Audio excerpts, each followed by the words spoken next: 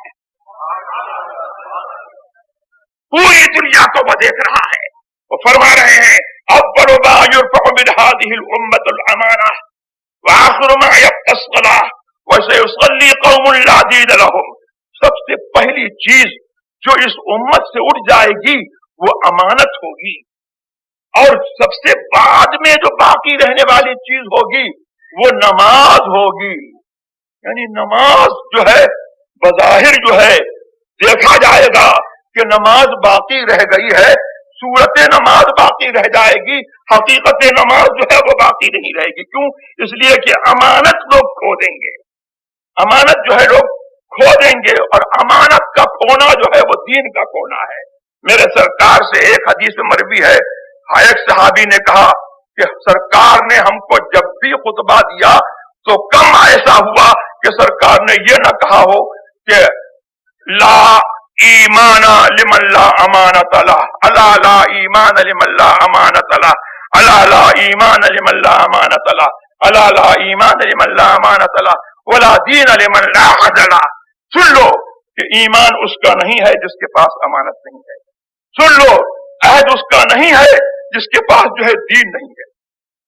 تو اللہ کی طرف سے جو عہد ہے حفاظت کا، تم اس کی امانت کی حفاظت کرو گے تو اللہ کی طرف سے جو ہے اس کے ذمہ کرم پر ہے کہ تمہارے دین کی حفاظت کرے گا، تمہاری حفاظت کرے گا۔ اور اگر تم اس کی امانت جو ہے کھو دو گے تو اللہ کے لیے جو ہے ایسی قوم کے لیے کوئی عہد نہیں ہے، نہ دنیا میں تمہاری حفاظت ہوگی، اور اگر معاذ اللہ رب العالمین کسی اور حالت پر مرے تو آخرت کا حال تو جو ہے اس سے ہی برا ہے۔ تو ایمان جو ہے امانت کا کی حفاظت کرنا جو ہے یہ ایمان کا جو ہے بہت بڑا جز ہے، اور امانت جو ہے ایک معنی میں جو ہے وہ ایمان ہی ہے، اور کلمہ طیبہ بھی جو ہے وہ امانت ہے۔ اب بہت سے لوگ ایسے ہیں کہ کلمہ طیبہ تو پڑھتے ہیں، لیکن کلمہ طیبہ پڑھنے کے ساتھ ساتھ جو ہے جو کلمہ طیبہ کا مفہوم ہے وہ اس مفہوم کو جو ہے ادا نہیں کرتے ہیں، وہ کلمہ طیبہ پڑھتے ہیں اور گویا کہ وہ سمجھ کر کے نہیں پڑھتے ہیں۔ کلمہ پڑھتا ہے رسول کا لیکن کہتا ہے کہ ہم جیسے ہیں، کلمہ پڑھتا ہے رسول کا لیکن کہتا ہے کہ یہ کچھ نہیں کر سکتے، ان کو کوئی اختیار نہیں، کلمہ پڑھتا ہے رسول کا لیکن کہتا ہے کہ یہ کچھ نہیں جانتے۔ تو پھر کلمہ پڑھنا جو ہے یہ کس کام کا ہے؟ کلمہ ہم کو بتاتا ہے کہ جس کا ہم کلمہ پڑھ رہے ہیں وہ ہمارا حاکم ہے۔ رسول تو اب انسان تو ہے لیکن ایسا انسان ہے کہ اس جیسا کوئی انسان نہیں ہے، وہ ہمارا حاکم ہے۔ کلمہ پڑھتے ہیں ہم رسول کا تو کلمہ ہم کو یہ بتاتا ہے کہ وہ ایسا جاننے والا ہے کہ وہ خدا کے راز کو جانتا ہے، اور خدا کے راز کو اس نے ہم تک پہنچایا ہے جان کر کے۔ اور کلمہ ہم نے رسول کا پڑھا تو ہم یہ جانتے ہیں کہ وہ ہمارا جو ہے ایسا حاکم ہے کہ رسولوں کا بھی حاکم ہے، نبیوں کا بھی حاکم ہے، ان کی امتوں کا بھی حاکم ہے، ہمارا بھی حاکم ہے، اور قیامت تک جو ہے حکم اسی کا چلنے والا ہے۔ اب اس حاکم نے جو ہے ہم کو منع کیا کہ غیر مسلموں کو رازدار مت بناؤ، غیر مسلموں سے مت ملو، تو اب جو ہے وہ کہیں جو ہے کسی بھی نام سے جو ہے کوئی کونسل بنے جس میں غیر مسلموں کو جو ہے شریک کیا جائے وہ خدا کے اور اس کے رسول کے حکم کے خلاف ہے۔ اعلیٰ حضرت نے جو ہے اسی لیے جو ہے ندوے کا رد کیا تھا۔ حضور کے زمانے میں بھی جو ہے ندوہ تھا، حضور کے زمانے میں جب حضور تشریف فرما تھے تو بھی ندوہ تھا۔ تو ندوے کا کیا کام تھا؟ ندوے کا کام یہ تھا کنسپائریسی اگینسٹ مسلم۔ اس کا کیا کام تھا؟ کنسپریسی اگینسٹ مسلم، مسلمانوں کے خلاف جو ہے سازش کرنا اور رسول کے خلاف سازش کرنا۔ اس زمانے کے ندوے والے جو ہے کیا سوچتے تھے؟ رسول کو قتل کر دو معاذ اللہ، رسول کے دین کو جو ہے برباد کر دو معاذ اللہ، رسول کو قید کر دو معاذ اللہ، رسول کو ان کے گھر سے نکال دو ان کے شہر سے نکال دو. یہ سب قرآن کریم کے بارے میں، قرآن کریم میں ان کی سازشوں کا اللہ تبارک تعالیٰ نے ذکر کیا. تو اس زمانے میں جو ندوہ تھا وہ بھی رسول کے خلاف جو ہے سازش کرتا تھا. اب اس زمانے کا ندوہ جو ہے اس نے بھی جو ہے رسول کے دین کے خلاف یہ سازش کی اور اس نے نعرہ لگایا کہ ہر کلمہ گو مسلمان ہے. میں کہتا ہوں کہ ہر کلمہ گو مسلمان ہے. یہ بات جو ہے اپنے اطلاق پر ایبسلوٹلی جو ہے یہ بات صحیح نہیں ہے. وہ کلمہ گو مسلمان ہے جو رسول اللہ صلی اللہ تبارک و تعالی کو غیب داں سمجھتا ہے، جو ان کو اپنا حاکم سمجھتا ہے، جو ان کے پورے دین پر ایمان رکھتا ہے. وہ کلمہ گو مسلمان ہے. اور وہ کلمہ گو مسلمان نہیں ہے کہ کلمہ تو پڑھتا ہے لیکن رسول کے دین کے خلاف کنسپریسی کرتا ہے. اس کے مصداق جو ہے وہابی ہیں کہ وہ رسول کے دین کے خلاف جو ہے کنسپائریسی کرتے ہیں، منافقین کی بولی بولتے ہیں، کہتے ہیں کہ رسول کو غیب کی خبر نہیں. اس کے مصداق رافضی ہیں کہ وہ صحابہ کو جو ہے گالی دیتے ہیں اور حضور صلی اللہ علیہ وسلم